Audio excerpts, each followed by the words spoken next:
سربراہ صاحب نے تو بلوچستان کے حوالے سے کافی تفصیل سے بات کی. خیبر پختونخوا میں امن و امان کی صورتحال آپ کے سامنے ہے. 2002-3 سے بہرحال دہشت گردی اب تک چل رہی ہے. بڑے 22 آپریشن ہوئے, انٹیلیجنس بیسڈ آپریشن, مطلب سال میں 75,000. میں نے سنا ہے ڈی جی ایس پیار صاحب سے کہ ہم مطلب سال میں اتنے آپریشن ہم نے کیے ہیں.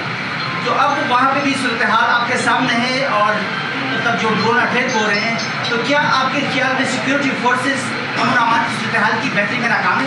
دیکھیے, سب سے پہلے تو ہمارا مطالبہ یہی تھا کہ جو امن و امان کی صورتحال ہے, جو انٹرنل معاملات ہیں, وہ صوبائی حکومت کی ذمہ داری ہے, اور صوبائی حکومت کو بااختیار بنایا جائے, اس کو وہ اتھارٹی دی جائے کہ وہ امن و امان کے لیے جو ہے نا عملی اقدامات کرے.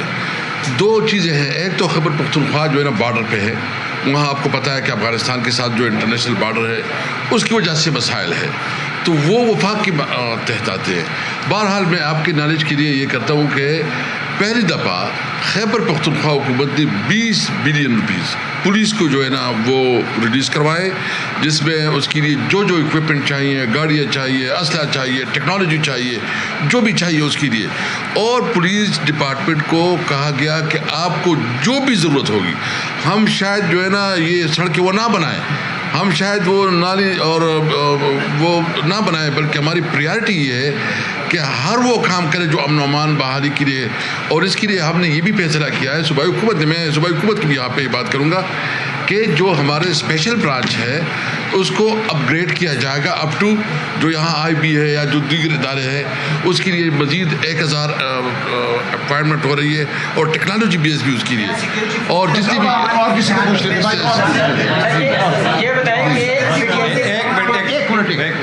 پی ٹی آئی کے دور حکومت میں اپوزیشن کی جانب سے کراچی سے یہاں تک جو لانگ مارچ کی گئی, اس کے علاوہ جماعت اسلامی کی طرف سے کی گئی, کیا مہنگائی کے حوالے سے آپ کا بھی کوئی اس طرح کا پلان ہے؟ جی بالکل ہے, ہم کریں گے. آپ یہ دیکھیے کہ ہم نے 2007 سے 9 تک ایک وکلاء کی تحریک چلائی تھی, میں اس کا حصہ تھا. ہم نکلتے تھے باہر, ہم پہ گولیاں نہیں برسائی گئی تھی. ایک آدھ واقعہ ہوا تھا کراچی میں, وہ MQM کو شامل کر کے کچھ کیا گیا تھا, لیکن اس وقت اس نظام میں تھوڑی سی ابھی بھی شرم باقی تھی, شرافت باقی تھی.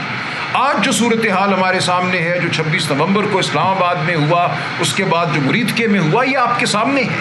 آپ کو اس کی مثال کے لیے انگریز کے دور میں جانا پڑے گا, جلیانوالہ باغ جانا پڑے گا.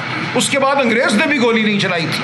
لوگ ہفتوں سڑکوں پہ چلتے تھے, لاکھوں کی تعداد میں چلتے تھے تحریک آزادی کے دوران, اور انگریز ان پہ گولی نہیں چلاتا تھا, ان کے چلنے کے حق کو مانتا تھا. اس وقت کوئی آئین نہیں تھا, ایک حکومت تھی, ایک کالونیل حکومت تھی, لیکن اس حکومت کو بھی احساس تھا کہ یہ انسان ہے. آج ہمارے سامنے جو حکومت ہے, جو نظام ہے, یہ 78 سال سے کھڑا ایک ظلم کا نظام ہے. اس ملک کو انقلاب کی ضرورت ہے, میں بار بار یہ کہتا ہوں, اور یہ انقلاب آئے گا. اس ملک کی بقا اس میں ہے. جو ثناء اللہ بلوچ نے آپ کو باتیں بتائی, جو تیمور صاحب نے کی, یہ اس ملک کی حقیقت ہے. اس ملک کو آپ ڈنڈے کے زور پہ SHO کے ذریعے نہیں چلا سکتے. آپ لوگوں کے حقوق نہیں چھین سکتے, ان کو آپ خاموش نہیں کرا سکیں گے. اس پورے خطے میں آج ایک لہر اٹھ رہی ہے. اس لہر کو جو نہیں سمجھے گا, جو نہیں محسوس کرے گا, وہ نیست و نابود ہو جائے گا.